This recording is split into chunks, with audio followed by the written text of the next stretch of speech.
បាទសួស្តីបងប្អូនទាំងគ្នាវិលមកជួបខ្ញុំសារជាថ្មីទៀតហើយដែលថ្ងៃនេះខ្ញុំនឹងមានវីដេអូថ្មីណែនាំបងប្អូនទាំងគ្នា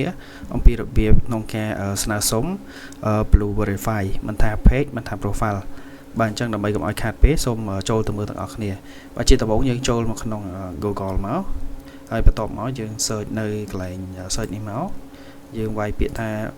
Blue វាយតាមខ្ញុំមក Facebook Blue Verification Badge បាទយើងយកឥលើនេះសិនមកបាទកន្លែងនេះគឺជាទម្រង់នៃការស្នើសុំមាន page ហើយនិង profile តែមុននឹងដល់លម្អិតទៅលើបញ្ហាទៅលើការស្នើសុំហ្នឹងខ្ញុំសូមបញ្យល់ពីត្រួសអំពីរបៀបនៅក្នុងការ verify ហ្នឹងដូចជាថាច្បាប់នៅក្នុងការ verify ហ្នឹងណាបាទជាដំបូងខ្ញុំសូមបញ្យល់ប្រាប់ថាការ verify ហ្នឹងគឺចែកចេញជាពីរប្រភេទគឺការ verify ស្នើសុំ verify និងការជាវ verify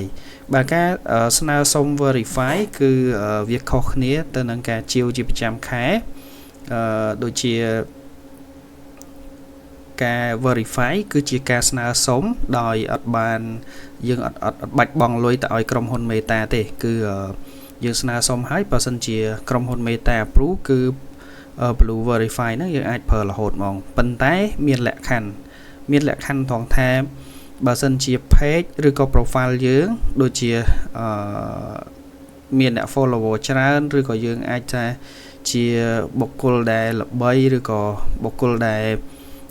គេចូលចិត្តច្រើនណាបាទខ្ញុំឧទាហរណ៍ងាយស្ដាប់ដូចជាតារាចម្រៀងតារាសម្ដែងតារា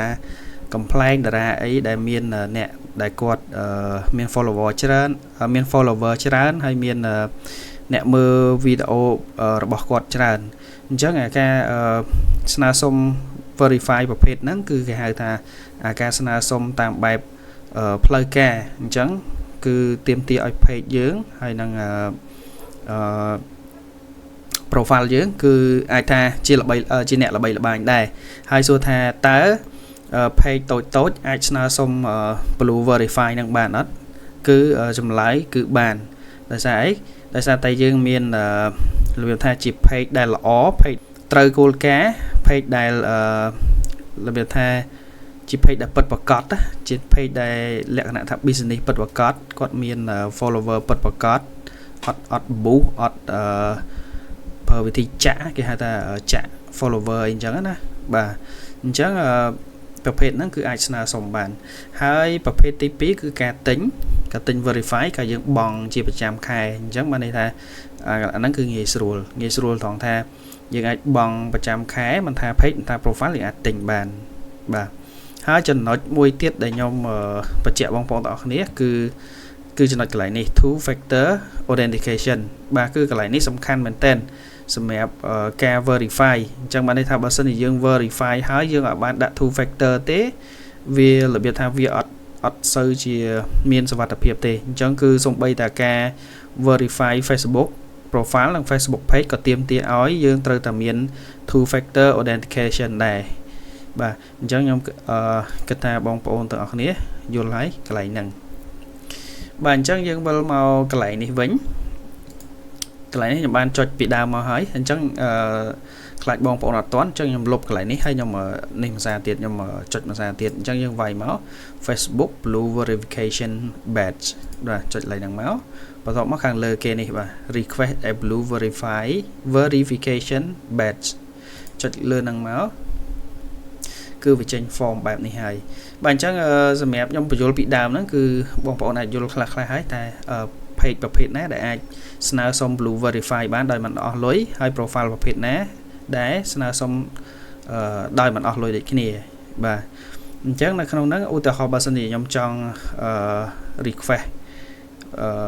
ទៅលើ profile ខ្ញុំចុច profile មក request ទៅលើ page ខ្ញុំចុច page មកអញ្ចឹងកន្លែងនេះខ្ញុំឧទាហរណ៍ឲ្យបងប្អូនមើលគឺខ្ញុំចុចលើ profile អញ្ចឹងកន្លែងនេះយើង copy profile link របស់យើងមកបាទខ្ញុំបាន link profile ខ្ញុំហើយខ្ញុំផាសចូលក្នុងនេះមកបន្ទាប់មកគឺ document type នេះប្រភេទដែល document ដែលយើង upload ឲ្យទៅដល់ ក្រុមហ៊ុន Meta សម្រាប់ review អញ្ចឹងខ្ញុំដាក់ National Identification Card នេះមកបានន័យថាអត្តញ្ញាណប័ណ្ណចូលទៅយករូបអត្តញ្ញាណប័ណ្ណរបស់ខ្ញុំ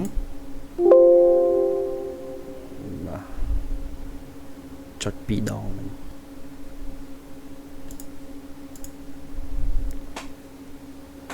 បាទកន្លែងនេះហើយអីមេ category នេះបានន័យថា profile យើងជាលក្ខណៈអីគេជាលក្ខណៈ sport music fashion entertainment អញ្ចឹងទៅ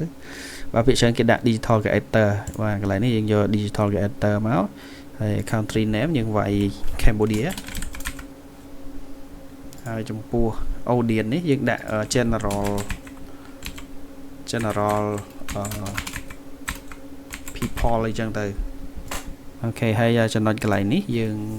បាច់ដាក់ក៏បានដែរហើយនឹងកន្លែងនេះគេដាក់ថា add up to 5 article special social media account and other link that show your page or profile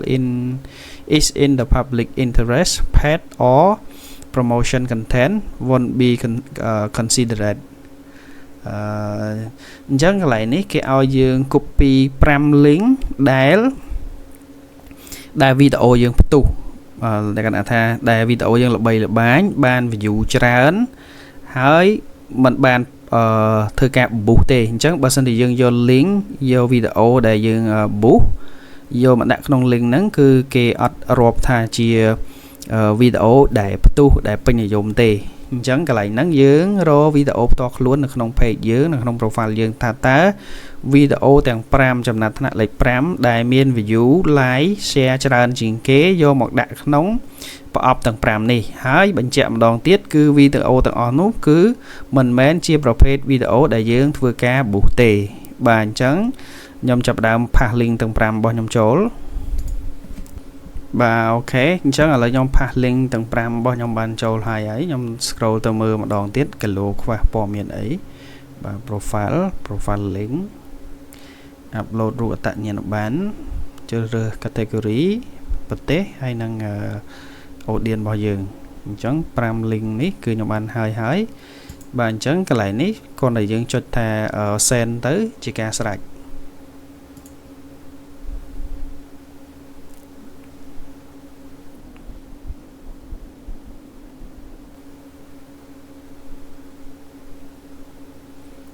បាទកន្លែងនេះគឺយើងបានធ្វើរួចរាល់អស់ហើយយើងបាន send ទៅក្រុមហ៊ុន Meta ហើយអញ្ចឹងក្រុមហ៊ុន Meta នឹងធ្វើការ review ហើយក៏ដូចជាមើលមក profile យើងថាយើងពិតជាបានបញ្ចូលព័ត៌មានបានត្រឹមត្រូវតើឲ្យខាង Meta ហើយនៅបាទអញ្ចឹងរបៀបនៅក្នុងការស្នើសុំ Blue Verify បាទមកដល់ទីបញ្ចប់ហើយសម្រាប់បងប្អូនដែលគាត់អត់ទាន់បាន subscribe channel ខ្ញុំសូមជួយ subscribe channel ខ្ញុំមួយផងបាទសូមអរគុណបងប្អូនទាំងអស់គ្នាជម្រាបលា